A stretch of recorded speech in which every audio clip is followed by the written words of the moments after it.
Okay, so it looks like we are live. Anyways, we're talking about the cup race at Gateway today. First of all, I just want to apologize for just, again, getting this video out uh, hours before the Xfinity race today at Sonoma. I wasn't feeling that good all week long. My throat was a bit sore, and I was dealing with a bit of issues at my job that were just taking time away from me. I had this video ready. I had my notes and all on this race ready to start talking about it, but I just couldn't get to streaming because I just didn't feel like it. Honestly, well, it just frustrated me until eventually today I just sat down and said, "Hey, still got to make the video." So yeah, Cup race at Gateway. Let's talk about it. So unlike the truck race, the rain did not impact the race at all, other than the two group practice sessions being condensed into one big session on Saturday morning after the first session was delayed by rain. But on Sunday, the day of the race, there was no rain. There was clear sky, which is good, as that would have been 3 weeks in a row, including the All-Star race that Mother Nature had impacted a NASCAR race in some capacity. And there were no wet weather tires for this race, since Gateway is a 1.25 mile track and they're using the intermediate package. Gateway is a very interesting track in that you race it like a short track, but it's actually an intermediate, being a hybrid of Phoenix, Loudon, Darlington, even some shades of Darlington, with its turns 1 and 2 being different to turns 3 and 4.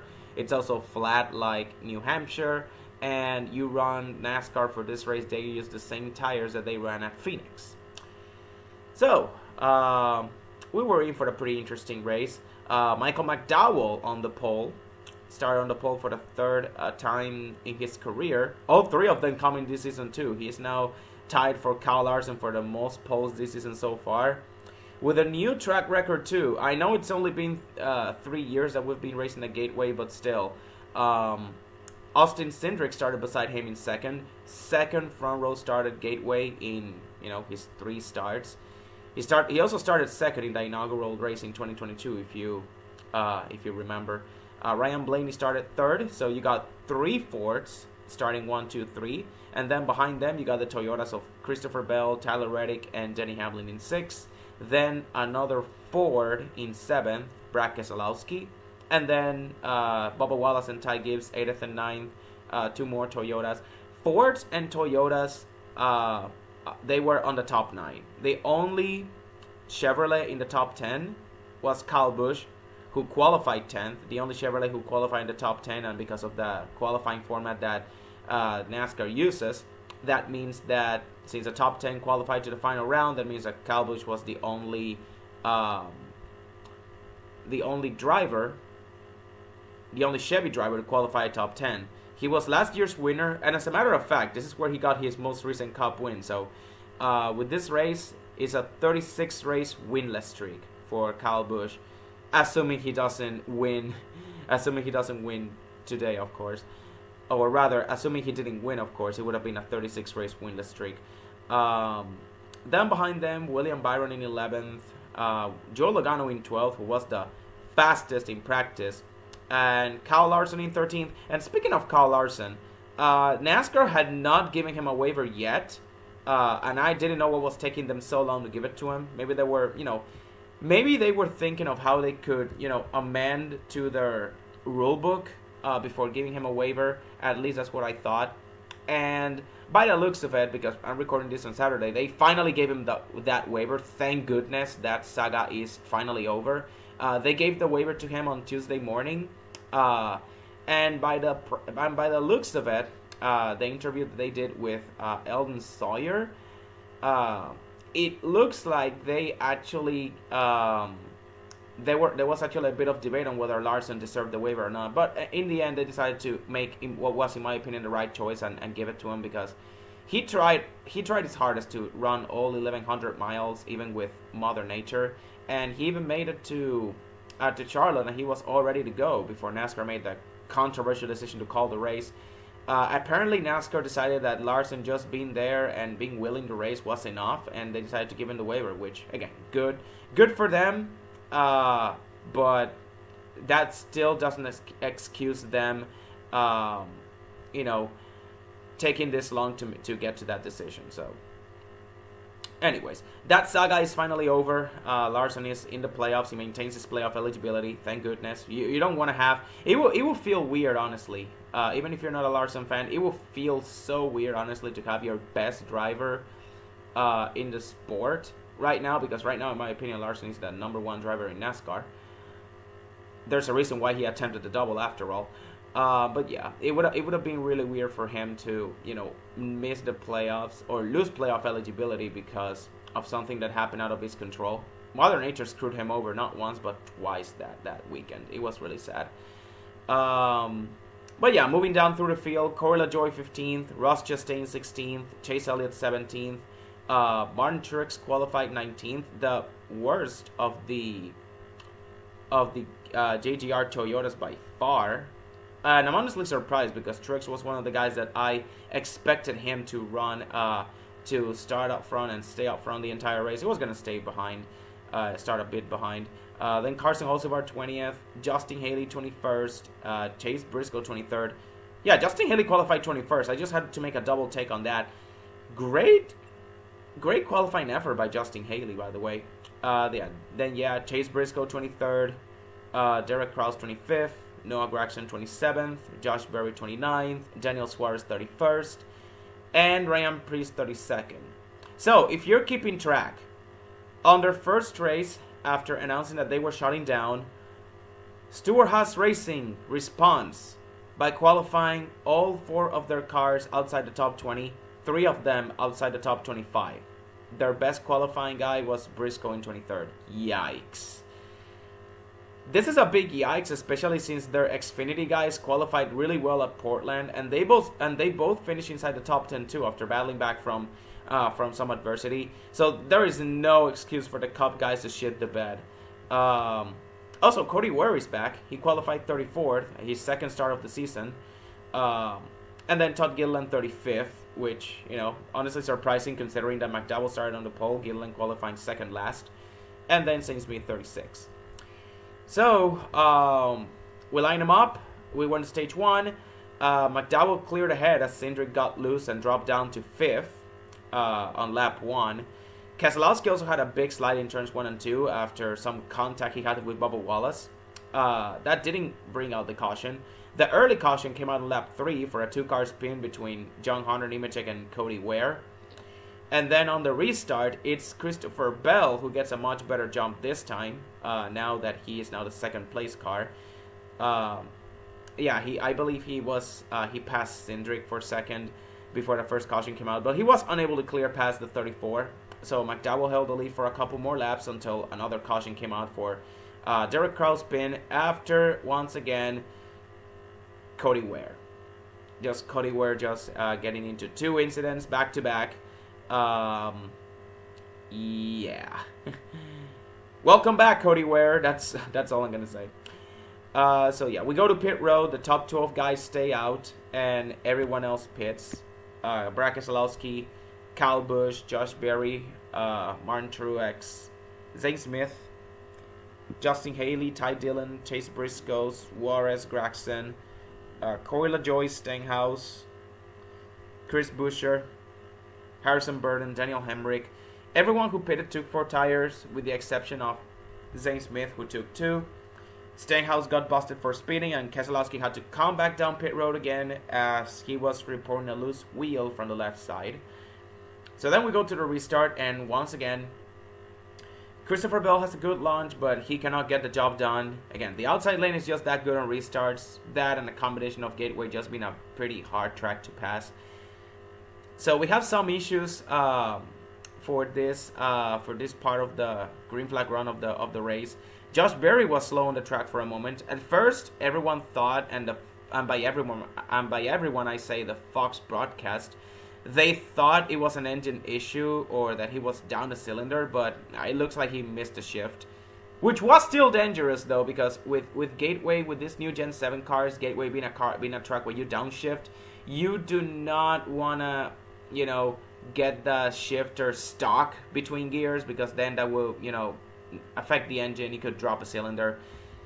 And of course, Fox also does a poor job showing that too. They talked about it, but the cameras were not showing it. And this actually happened several times. The Fox's broadcast was piss poor.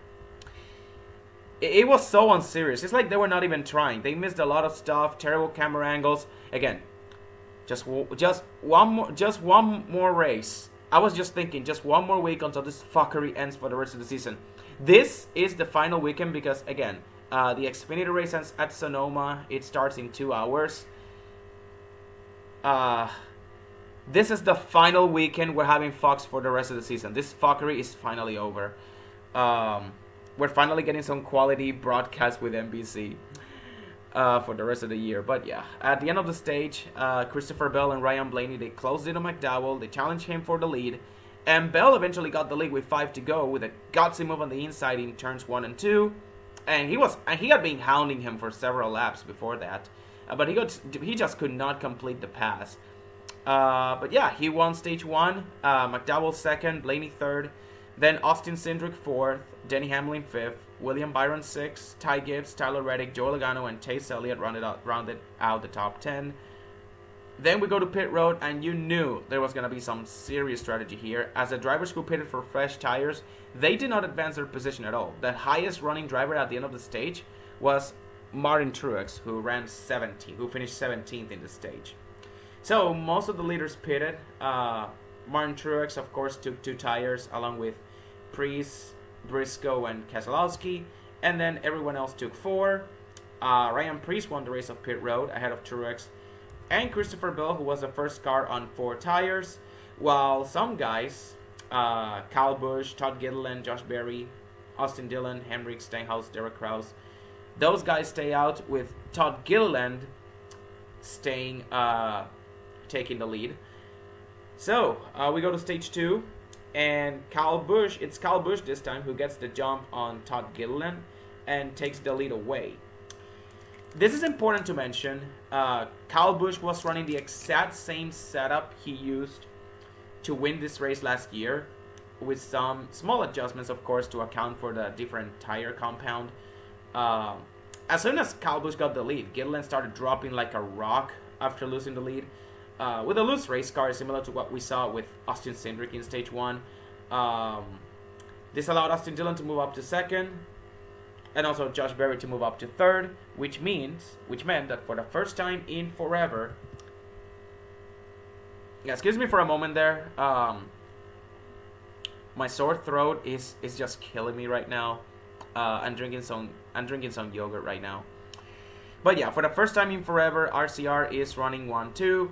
Not for long though, as 15 green flag laps is all it takes for Christopher Bell to run back to the front and retake the lead from Busch and pull away to a 3-second lead by the time green flag pit stops begin. Gotta say, that 20 car was a rocket in that race. He was clearly the guy to beat if he could catch guys and pass them no matter his track position, be it not really the short run, more like the medium run, long run. It reminded me of the race at Phoenix earlier this year that he won. And Phoenix is a track that's very similar to Gateway in the sense that they're both hard to pass at. Hell, they were running the same tire at Gateway that they used earlier in the season at Phoenix. So no wonder Bell is so good. That 20 team has figured something out as of recently. Ever since winning the Coca-Cola 600, they've been hitting on all cylinders. Similar to Brad Keselowski. The 20 team is on the rise. The 6 team is on the rise. And we got green flag pit stops for the first time ever at a Cup race at Gateway, believe it or not. The cycle begins on lap 92, with the RCR teammates of Dillon and Busch starting the cycle since they have not pitted since lap 19. Also, Josh Berry, Todd Gilliland, Justin Haley, Cody Ware, Derek Krause, and Stenhouse are next, with Josh Berry, who got busted for speeding, which was a damn shame because he was running in the top 10.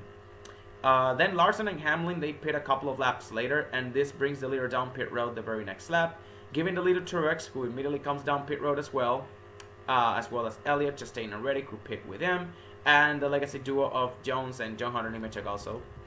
So this cycles the lead over to Cindric, who stays out for a good chunk of laps, as do several of the Fords, while several other guys pit.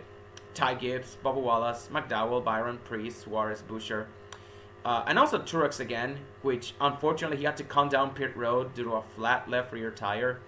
He made it safely in, so no caution, but he had now fallen to last place, 2 laps down.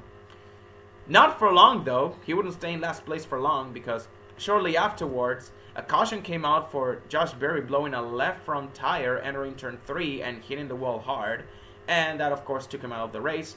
And he flipped the pit strategy all over its head, as the guys who were yet to pit, they do so under this caution, talking about the Ryan Blaney's and the Austin Cindrics, as well as some of the guys who had already pitted, like Kyle Busch. They also decide to take use this to pit again. So Christopher Bell cycles back to the lead with Chase Elliott second, who, by the way, he got squeezed into the wall on the restart, on the stage 2 restart, while running 4 wide with Blaney, McDowell, and Briscoe. He was talking about how he was bending the toe link a little bit in the long run, and he was having steering issues in the long run. But yeah, he was still running. He managed to run the top 10, top 5, even after the toe link issue. Larson also moved up to 3rd. He also stayed out. So Kyle Busch won the race of pit road with 2 tires among the guys who pitted, and Cindric was the first guy off on 4 tires. And because Christopher Bell stayed out, this trapped several guys a lap down, that they could not take the wave around because they were scored 1 lap behind Christopher Bell. And for you to take the wave around, you have to be ahead of the leader after pit stops. Despite this, though, several guys were able to take the wave around. And I was really surprised because I really thought that several more guys would end up a lap down, but Ty Gibbs, Bubba Wallace, Reddick, Chastain, William Byron, Bowman, Priest, McDowell, Jones, Haley, Gilliland, even Suarez, Boucher, John Hunter. Yeah, 14 guys managed to take the wave around, despite that yellow coming out in the middle of green flag pit stop. So, let me drink some yogurt.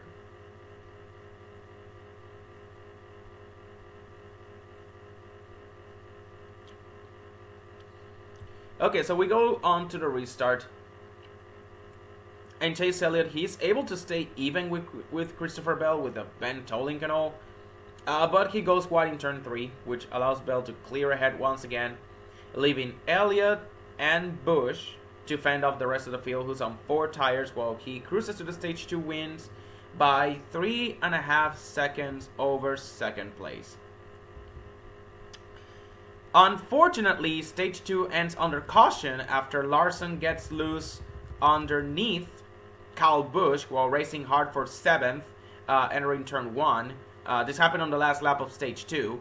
And Kyle Busch and Larson, they had fallen back. They were both running top 5 on the restart, but they have fallen down to like 7th and 8th towards the end of the stage. But to be fair to Larson, because a lot of people, particularly some Kyle Busch fans, they were pretty pissed off that Larson had just, overdrove the corner. And by the first angle that they gave us, it looked like he did. But after giving us, and again, credit to Fox, actually one of the few things Fox did good was give us like the full angle of the Kyle Busch Larson thing. Kyle Busch pinched him down. Definitely Larson just, I believe Kyle Busch took exception to Larson just, racing him aggressively down the straightaway. He, I believe he doored him, or crowded him down to the inside. Point is, you can hardly blame Larson for that. Larson just spun out because he got loose after Kyle Busch just ran him out down to the rumble strips. Larson gets loose. He spins out. And Kyle Busch gets collected, who was to the outside of him. He gets sent into the wall hard and out of the race. And just like that, what looked like a top 10 day, and maybe top 5 with some stage points, it turns into a DNF, which is surprising considering that this is his first DNF of the season. With how this season has gone, this is surprising that the first DNF for Kyle Busch is that this is the first DNF of the season for Kyle Busch. Even more surprising is the fact that his first DNF comes at Gateway, a track that, basically the only track that up until now had given him pretty good results with the Gen 7 car. Kyle Busch at Gateway before this race was a guaranteed top 2 or even a win. So yeah, instead of a top 10 with stage points, Kyle Busch just DNFs, 35th place, 0 stage points, and considering that this was his best chance at a win too, I will start to be very worried if I was a Kyle Busch fan. I mean, I'm a Kyle Busch fan myself, so of course I'm worried. As with his current performance, there are not that many tracks left for him to win. Aside from, Sonoma this weekend, where he has historically run well, especially in recent years. I mean, he finished second last year, but yeah, top spot for KFB, and it all happened in just a lap.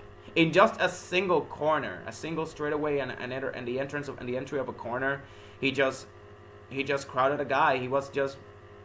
He just lost his head a little bit right there. And I believe in his interview, he just said it like, yeah, he was very embarrassed in his interview that, yeah, we cannot afford this type of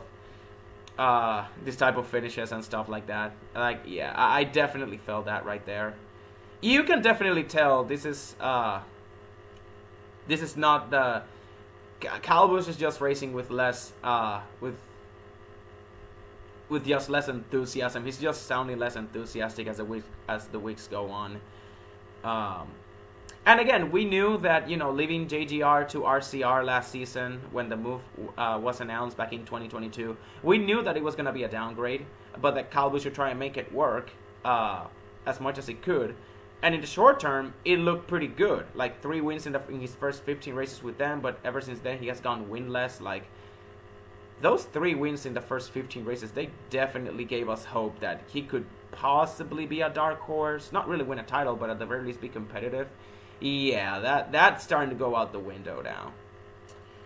But yeah, anyways, my Kyle Busch pain that I have as a Kyle Busch fan aside, Christopher Bell sweeps the stages. Austin Cindric ended up finishing second. He was also on 4 fresh tires, by the way. Ryan Blaney third. Chase Elliott hung on for fourth. Brad Keselowski fifth. Joey Logano sixth. So all 3 Penske cars were in the top 5 to end the stage up until Keselowski got by Logano on the last lap. And Keselowski is a former Penske driver, by the way. Just pointing that out. So with Kyle Busch and Larson tangling because they were running 7th and 8th, they were out of stage points. They didn't finish with any stage points. Briscoe moves up to 7th. He was running 9th. Hocevar was running 10th. He moves up to 8th. And then Austin Dillon 9th, Anthony Hamlin 10th, who were not outside the top 10 for stage points.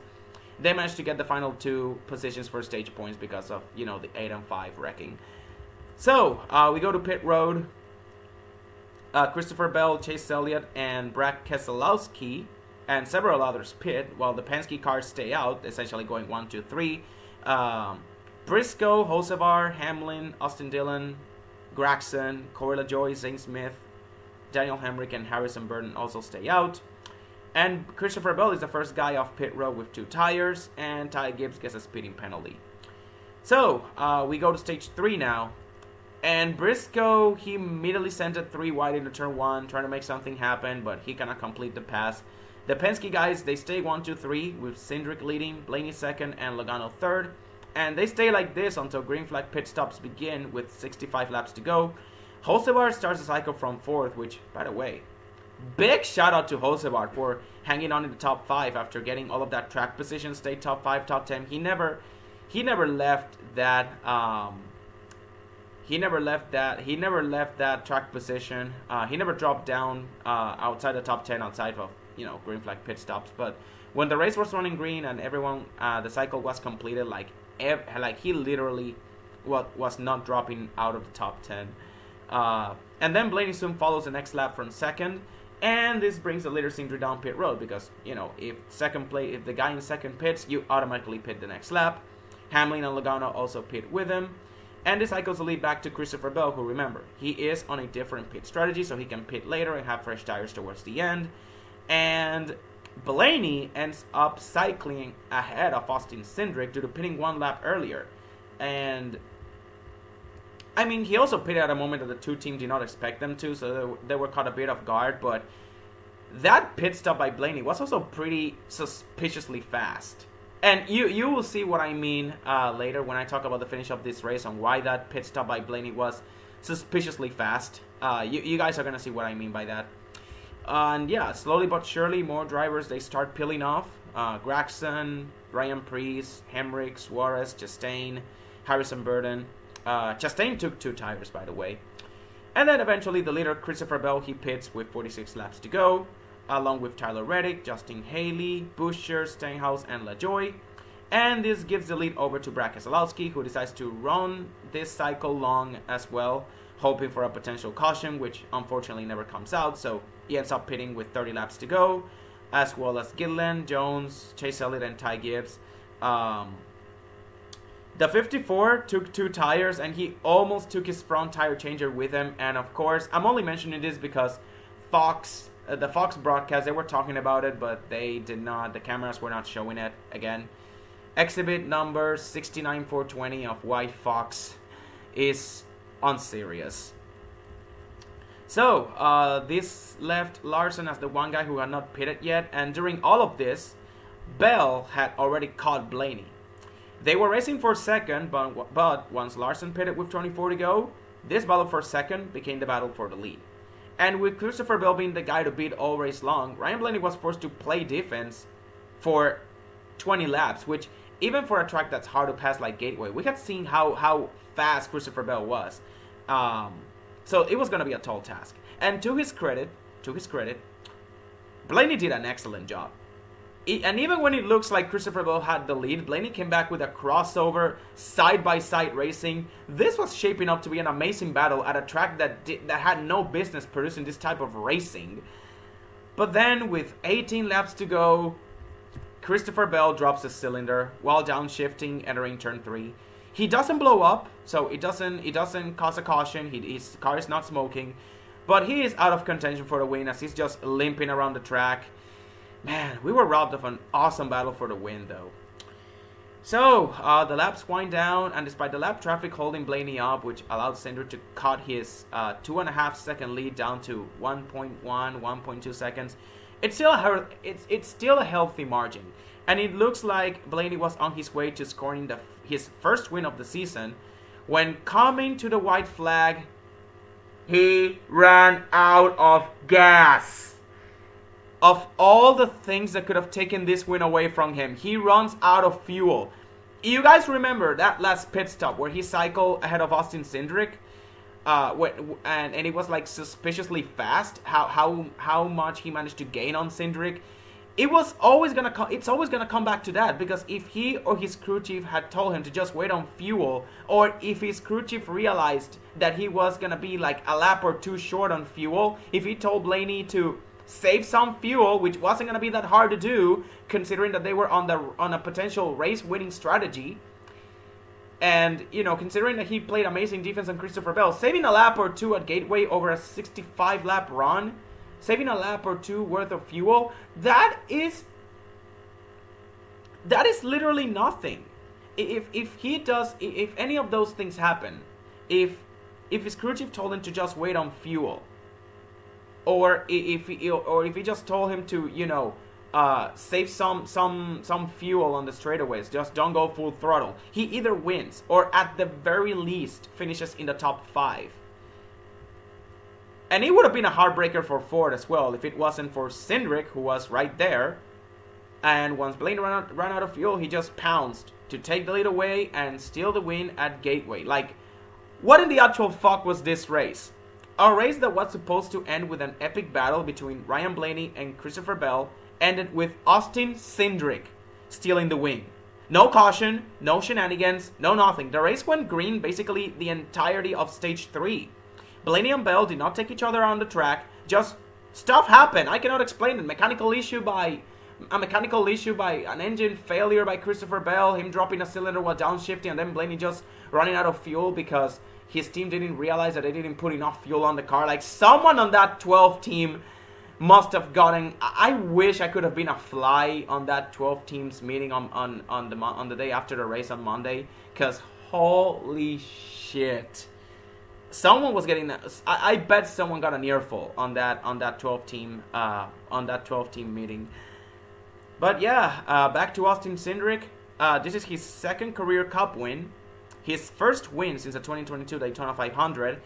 second win for Ford this season, and also, believe it or not, he scores the first win for Penske this season on a points-paying race, of course, because Logano won the All-Star race. But yeah, right now Austin Cindric is the only Penske driver with a win. Blaney started the season hot, but then he got fizzled out. Logano, I mean, he's still trying to find his mojo. He's kind of like in the Kyle Busch tier of drivers that are just struggling, drivers that we didn't expect to struggle. They're struggling on the season. Yeah, Austin Cindric, he just became the first Penske driver to score a win and lock himself into the playoffs. And most importantly, he just shook the entire playoff picture. Austin Cindric is now in the playoffs. Like, who would have thought that this guy would be the first driver to score a win for Penske in 2004? Again, a points-paying race win. Don't look at me. I did not. I didn't even have him making the playoffs, bro. But now that we have him, it means more trouble for Joey Logano, more trouble for Kyle Busch, more trouble for Chase Briscoe. You know, those guys that are in the bubble. Two of them are getting eliminated now, because Daniel Suarez win Atlanta was one thing, but again, when I made my playoff predictions, Suarez win Atlanta, I said it was possible that he made it to the playoffs if he won, but Cindric. And yeah, Cindric making the playoffs was possible if he won, but I didn't think he was actually gonna win. His chances of him winning a race this season were lower than Suarez's, in my opinion. But yeah, Chase Briscoe, Kyle Busch, Joey Logano, two of those three guys are gonna be eliminated. Kyle Busch and Joey Logano could actually be eliminated in the playoffs again. There's still 11 races left. There's still a lot of time to turn things around, but I would start to get really worried if I was a fan of one of those two drivers, which unfortunately I am. I'm a Kyle Busch fan, and also Logano has been one of my favorite drivers since like 2009, so I'm not in a good place right now. But yeah, Austin Cindric, the only thing that pisses me off about Cindric winning is, again, he's just going to be playoff fodder, easy run of 16 exit. But other than that, like, great job for Cindric. I know a lot of people were clowning him, saying that Cindric was gifted like a Mickey Mouse win and stuff like that. And yeah, sure, he caught, and yeah, sure, he got lucky with Ryan Blaney just gifting him the win on a silver platter. But if Cindric wasn't running second when Blaney ran out of fuel, he doesn't win the race. Like, you create your own luck. Like, luck in NASCAR just does not exist. I've said it time and time again that what you consider luck, I consider putting yourself in a position to take advantage of the circumstances in front of you. Like, Cindric capitalized on Blaney, or rather the 12 team's mistake of not putting enough fuel on the car, and he pounced when he ran out of fuel. He was just right there to pounce. Like, and Cindric, he also ran top 5 the whole race. Like, yeah, you can say this, that, and the third about what would have happened with the 12 team if this didn't happen. But the fact of the matter is, when Brian Blaney ran out of fuel, Austin Cindric was there, and he was there the entire race. Like, he was running top 5 basically the entire race. He scored massive stage points the entire race. This was without a doubt the best race of Austin Cindric's career. He was in it for the win. He wasn't the guy to beat, but he was like a top 5 guy all race long. This was the first race. This was the first time in his Cup career Austin Cindric showed genuine top 5 speed on a non-super speedway, of course. So yeah, was Cindric's win Mickey Mouse? No. I know a lot of people hate Austin Cindric, and they're gonna disagree with me because they hate the guy. They don't like that he is, you know, the son of Penske, of Team Penske's president. That's why he has a ride locked in for the rest of the season, no matter how badly he performs. You know, I get that, but hey, the point is, he earned this win. Okay, he earned it. So, anyways, let's go down to the finishing results. Denny Hamlin finished second, a pretty quiet second place finish, and don't look now. Don't look now because I did it for you. But Denny Hamlin now has 5 straight top 5 finishes this season, dating back to his win at Dover, which is crazy.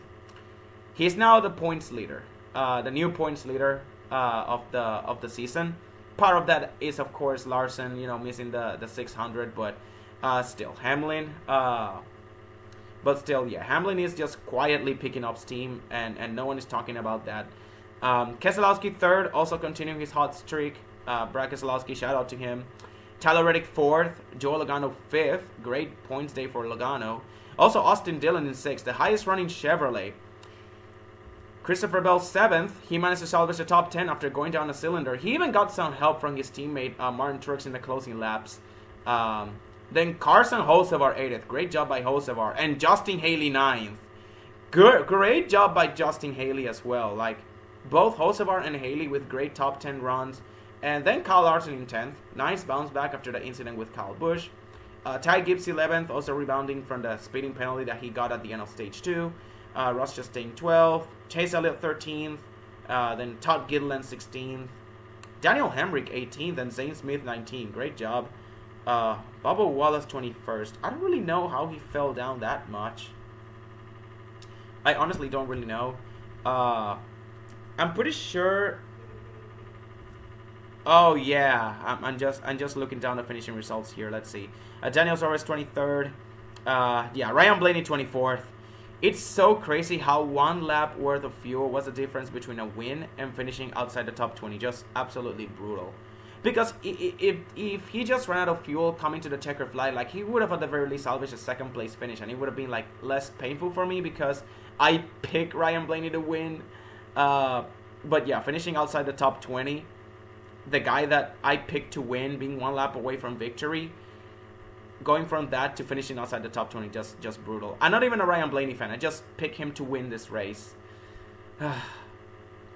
And the craziest and the worst part is that the other guy that I had considered picking over Blaney was Truex. So it's like, this doesn't that doesn't make things any better. Like, as a matter of fact, it doesn't make things better because, I mean, I'm glad that I didn't pick Truex, but Blaney being so close to winning just to finish outside the top 20, like, that is just as bad in my opinion. Just two different ways to lose. Michael McDowell 25th. Oh yeah, after starting from the pole, the pick strategy shuffled him back and he was never able to recover. Damn. Alex Bowman 28th. Again, I expected more out of Bowman overall in this race. I don't know why, but I just looked at the finishing results and said, like, Bowman finished 28th. I was like, damn. Derek Krause 30th. Cody Ward 33rd. Martin Truex Jr. 34th. He never got a caution at the right time to get back in contention. He finished multiple laps down after having that tire go down in stage 2. At least he helped Christopher Bell finish in the top 10, so that's something. Kyle Busch 35th.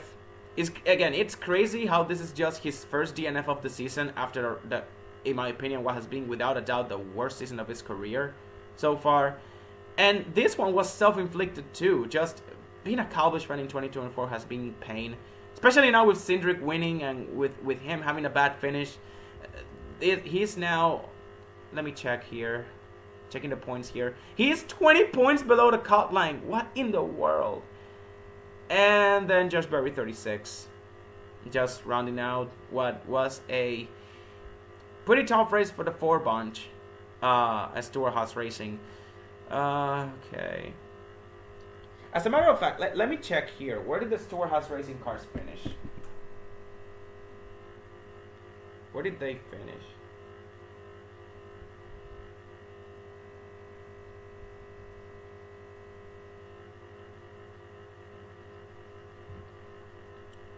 Okay, so Briscoe finished 17th. Gragson 22nd, Priest 29th. Just right about where you would expect them to finish, honestly. Yeah, the only dot out here is Josh Berry with his last place finish. Yeah.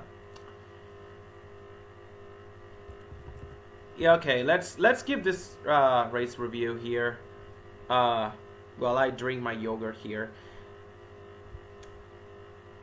I'm gonna give this race a B+. Without a doubt, this was the best race at Gateway out of the 3 we had done so far.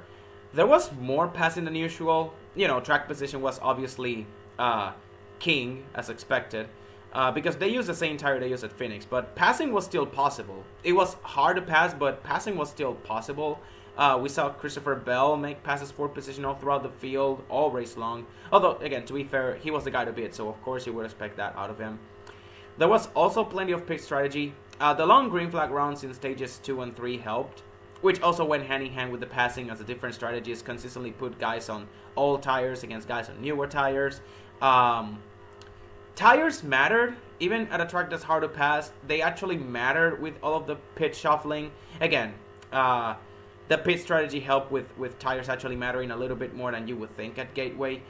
And of course, the crazy finish where the top two came down with separate issues that prevented them from coming out with the win. It bumps the rating up quite a bit, so I feel like B+ is honestly pretty fair. I honestly don't know, because Gateway is such a weird track. It's a track that's very hard to pass, and the racing is like, decently good at best, but it always keeps producing memorable moments. Like we had 2022, the whole Chastain and Hamlin situation, and then just Chase Elliott was in there too, and it felt like everyone was beefing against each other in that race. And then 2023, where just Kyle Busch had to hold off the field on multiple restarts as everyone just could not stop wrecking. He just had to keep channeling his inner restart, just give everyone a reminder why he is the king, the restart king, or one of the best in the business when it comes to restarts, or at the very least that's what he used to be in his younger days. But yeah, to this day, this is still Kyle Busch's final Cup Series win. So yeah, if this ends up being Kyle Busch's final Cup Series win, hopefully it doesn't. But if it is, then yeah, that 2023 race will be all that much more memorable. And then, of course, this year with the whole Blaney and Bell battling for the lead, and then neither of them coming out with the win because Bell blew an engine, or dropped the cylinder, and Blaney ran out of fuel. But yeah, the atmosphere was great at the track too. Even I could feel it from my TV screen. St. Louis, they pull out all of the stops where NASCAR is in town for the fans. 3 years, 3 races at Gateway, 3 sellouts. Not a single empty seat in the grandstands. Like, the fan experience is top notch. Which is as expected, because Gateway is a privately owned track. It's not like an SMI or ISC owned track. The Fox coverage was abysmal though. Like I said earlier, we got only one more week, or rather, this weekend, we're free of this bullshit. Like, after Sonoma, no more Fox. Hallelujah. I'm gonna say this though. Raja Caruth in the booth was pretty cool, but it doesn't excuse all of the other shenanigans. They missed the fireworks during the pace laps. This is the 3rd time in a row they missed the fireworks in the pace laps, and we just have to look at them from a fan camera angle or a Fox replay. Like, why can't they just show this stuff live? Not showing stuff on camera, and when they did, it was this awkward zoomed up camera angle. Like, bro, show us the entire shot. Also, acknowledging an on-track incident that happened 30 laps after the fact. Yeah, not a good look for Fox. Again, Xfinity race, Cup race, this shit is finally over after this weekend, so good riddance, Fox. As for the driver of the day, there's quite a couple of honorable mentions, especially in the top 10. There are some pretty good storylines here in the top 10. There's obviously Austin Cindric. He pretty much ran top 5 basically the entire race. Again, this was, in my opinion, the best Cup race of Austin Cindric's career. He ran top 5 pretty much the entire race. He got not race winning speed, but he got like contending for the race contending speed, top 5 speed. You get what I mean. Austin Dillon also gets another mention, a honorable mention. He finally got a top 10 in what had been a terrible season so far for him. And also Justin Haley taking Rigware Racing to another top 10 finish on a non-super speedway. This is actually his 2nd top 10 finish in the last 3 races for him, because if you remember, he also finished 9th at Darlington last month. So yeah, Justin Haley is another guy that is definitely on the rise. Pretty under the radar season that he's having. Better season than Daniel Hemrick, in my opinion, all things considered. But the driver that I'm actually going to go with for driver of the day is the guy that finished ahead of Haley. in Carson Hocevar. And the main reason I'm giving Hocevar the nod over Justin Haley for driver of the day is because the Chevrolets were just not good at all in this race. They looked off. Toyota and even Ford, they just got the jump on them, particularly JGR and Penske. The two best cars in the race were Christopher Bell, a Joe Gibbs racing car, Ryan Blaney, a Penske car, no surprise there. A select few drivers from the Chevy camp were the exception though, and even then they looked decent at best for parts of the race. Kyle Busch, in my opinion, was the best Chevy before he took himself out. Then William Byron as well. He scored stage points in stage 1, but then he kind of faded off mid-pack. Chase Elliott and Kyle Larson, they scored stage points in stage 2. Elliott scored points in stage 2. Larson almost did until the incident with Kyle Busch and all that. But Larson still came back to finish 10th, which is something that Elliott couldn't do. But you get the point. But you get the point. The Hendrick cars were just not good. I feel like they always struggle in this like not really short tracks, but like flat tracks outside of Martinsville. They just pretty much struggle. They cannot get the setup right. Austin Dillon too. I mean, when Austin Dillon got track position, I'm gonna say this: Austin Dillon was one of the better Chevrolets in this race, which is crazy to say. It just goes to show how off the Chevrolets were when Austin Dillon is one of your best Chevy drivers of the race. Carson Hocevar though, once his team gave him the track position to work with in the second half, he stayed put. He never dropped out of the top 10. When pit strategy obviously was not shaking out the running order, he was running top 5, even top 10. He even ran top 5 behind the Penske guys to start stage 3. He was also holding off Christopher Bell and Denny Hamlin before green flag pit stops. Again, Hocevar is my driver of the day. One of the few positives for Chevrolet in this what was a very difficult weekend for them on the Cup Series side of things. So yeah, that's it. We're going to Sonoma now. It's an hour and a half before the Xfinity race starts. It starts at 5 p.m. Pacific time. I didn't realize the Xfinity race started so late. That is 8 p.m. my time. Like, why does the Xfinity race start so late? I know it's out in the West Coast, but still, they have no. They have. What's the point in starting the race that late? Like, can they start it like at 4:30-ish p.m. Like, they can hold like Xfinity qualifying on Friday. Or I guess it was because of the new pavement that they put down at Sonoma and the new pavement that they put down and some reconfigurations that they did to the track, which I'm gonna get into when I do my review on the Sonoma race, because I've got some very interesting stuff to say on that. But yeah, again, I don't understand why this race starts so late. I know it's like 5 p.m. over there, but like 5 p.m. for a Sonoma race. I know it's like Xfinity, but I feel like it's a little bit too late for me. But yeah, let's just kick back and celebrate the fact that we're not going to be dealing with Fox for the rest of the year after this weekend. Good riddance.